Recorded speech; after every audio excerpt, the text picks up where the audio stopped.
I'm Kadum Darang, President Melville Bulls, along with my executive members of the Melville Bulls fraternity. Sir Melville bulls का collaboration serine rehabilitation centre के साथ कब से था, कब से उनकी शुरुआत हुई? कोलैबोरेशन एक्चुअली जनवरी 2023 में हम लोग का एक एग्रीमेंट था, तो उससे शुरू होता है और नेक्स्ट ईयर 24 जनवरी में खत्म होता है। 1 साल का हमारा एग्रीमेंट था। उसका बाद फर्दर रिन्यूअल एग्रीमेंट नहीं हुआ है, तो automatically by the end of January 2024 it stands cancelled. Sir परसों मैंने हमारे मीडिया टीम ने आपसे कॉल में बात की थी जी। तब आपने कहा था कि आपने 2 दिन पहले ही डिस एसोसिएशन का एग्रीमेंट साइन किया था। हाँ, तो आप फिर अभी कह रहे हो कि 24 को ही जो जनवरी को ही खत्म हो गया था, फिर आपने कहा कि 2 दिन पहले आपने साइन किया। नहीं साइन किया है, मतलब एक्चुअली इसका हाथ वो अनफॉर्चुनेट इंसिडेंट के चलते हमने एक्चुअली उनको लिखित में वो दिया कि we don't have any more association with your this one centre, क्योंकि लीगल प्रॉब्लम्स भी हो सकता है, कुछ अलग वो भी हो सकता है। अगर उन लोगों के साथ हमारा जुड़ा रहने का नहीं जुड़ा रहने का कोई लिखित वो नहीं होने से कोई वो नहीं हो जाता है, सबूत नहीं होता, इसलिए I have to give them in black and white, otherwise it is automatically discontinued because we haven't done any further agreement, so मुझे देना पड़ा। तो सर आपने स्टार्टिंग में मिलमिल बुल्स ने उनके साथ एसोसिएशन में काम करना शुरू किया था, क्या आपने रिहैब सेंटर की जांच पड़ताल की थी कि वहाँ के हालात कैसे है, जो पेशेंट्स आते हैं वहाँ उनको कैसे जगह पर रहना पड़ता है? नहीं, इसमें एक्चुअली ऐसा है, एग्रीमेंट अभी भी है मेरे पास, इसमें क्लियरली हम लोगों का टर्म्स एंड कंडीशंस में क्लियरली है कि सोनली वो रिस्पॉन्सिबल है, सोनली वो चलाएगा। हमको सिर्फ just to kick start the project हमारा नाम चाहिए था उनको, क्योंकि बिना एनजीओ का वो काम शुरू नहीं होता है, तो just to kick start the project he wanted our name, so वो दिया है। और उसमें इसमें क्लियरली लिखा हुआ है कि मैनेजमेंट हो, जो भी हो, वो फाइनेंशियली एनीथिंग सोनली वो देखेगा, and we are not answerable for anything.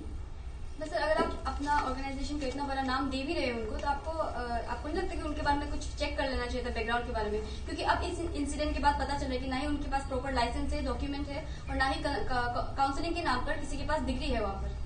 नहीं, वो एक्चुअली हमारा लुकआउट नहीं है, उसका लाइसेंस है या डिग्री है नहीं, वो एक्चुअली डिस्ट्रिक्ट एडमिनिस्ट्रेशन हो, जो भी हो, उन लोगों का लुकआउट है, that's not our lookout. Actually हमको एग्रीमेंट करना था, किक स्टार्ट के लिए हमको वो देना था, नाम देना था, हमने दे दिया, और वैसे हम नहीं दे, इसका एग्रीमेंट के चलते हम दे, इसमें क्लियरली मेंशन है we are not answerable for anything, इसमें क्लियरली मेंशन है।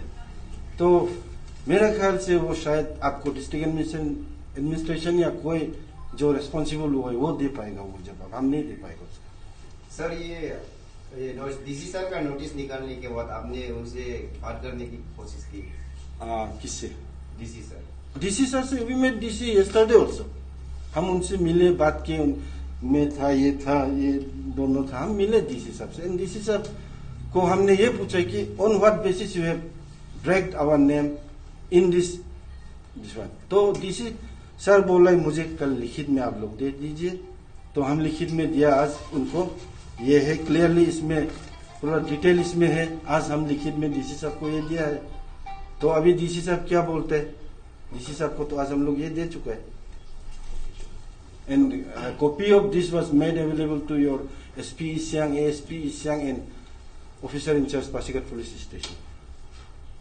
तो सर जैसे कि आपने बताया कि वो उस रिहेब सेंटर से आपका जो इंटरव्यू उसका जो कंडीशन था उसके बारे में आप लोगों का कुछ वो लेना देना नहीं, सो जैसे कि आप खुद ही बता रहे हैं कि उस रिहेब सेंटर से आपका एनजीओ का संस्था जुड़ी हुई थी, तो आपको नहीं लगता पर्सनली कि आपको या आपकी ग्रुप वालों को वहाँ कई 1-2 बार ऐसे चेक कर लेना चाहिए था कि मतलब वहाँ कंडीशंस कैसे हैं?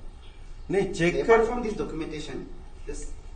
हाँ, वो आप ह्यूमैनिटेरियन ग्राउंड या किसी और ग्राउंड में बोलने से वो पूछ सकते हैं, लेकिन बट टेक्निकली हमारा एग्रीमेंट के हिसाब से वो मैं जरूरी नहीं समझता हूँ। हमारा टर्म्स एंड कंडीशन जिसपे we agreed upon, I don't suppose that is mandatory. हाँ, ह्यूमैनिटेरियन ग्राउंड में आप विजिट कर सकता था बोलने से वो अलग बात है, लेकिन जहां तक हम लोग का एग्रीमेंट का सवाल है, मैं विजिट नहीं करता हूं तो भी मुझे कोई कुछ नहीं बोल सकते, मैं ऐसा सोचता हूँ।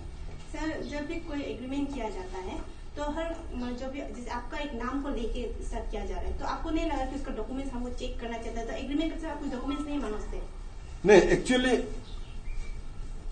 सही बोलने से वो डॉक्यूमेंट्स प्रोक्यूर करने के लिए, वो डॉक्यूमेंट्स ऑफिशियली निकालने के लिए हमारा एग्रीमेंट वो मांगा।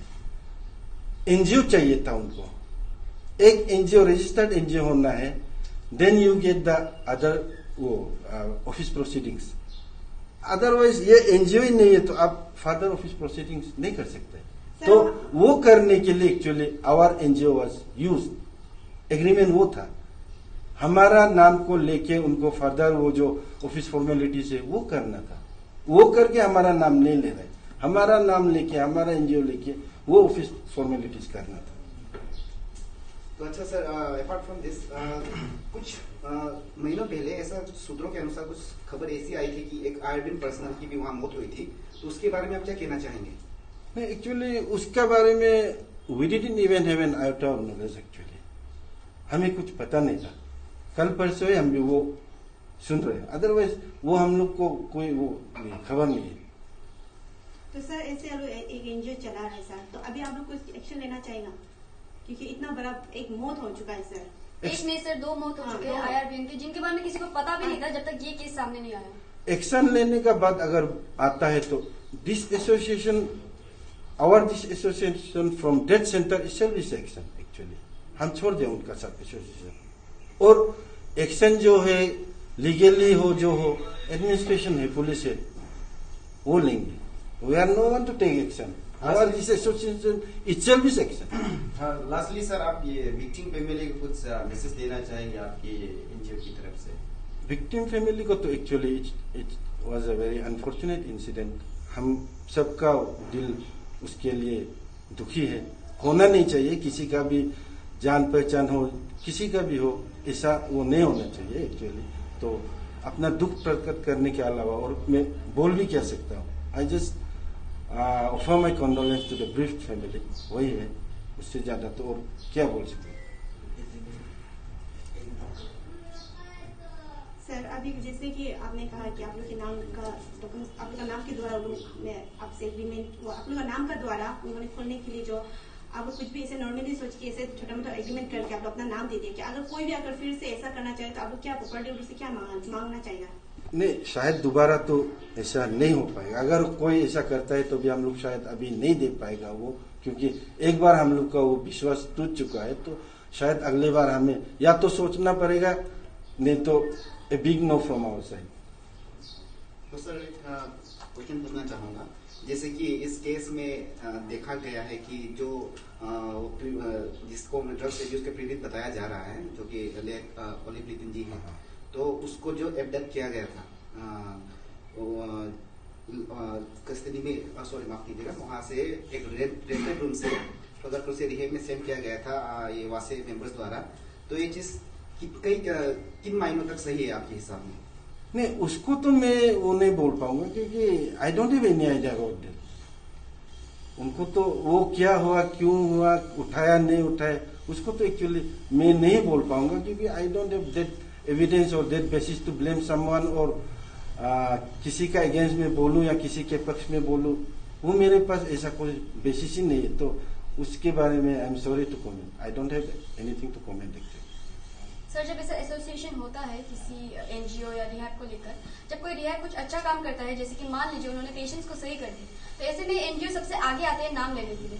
हमने देखा उनके रिहैब सेंटर के बाहर भी आपका नाम बहुत बड़े बड़े फॉन्ट में लिखा हुआ है, लेकिन अब जब ऐसे मौत हो चुके हैं जो सबके सामने बाहर आ रहे हैं, आपकी एनजीओ हाथ पीछे कर रही है, इस बारे में आप क्या कहेंगे?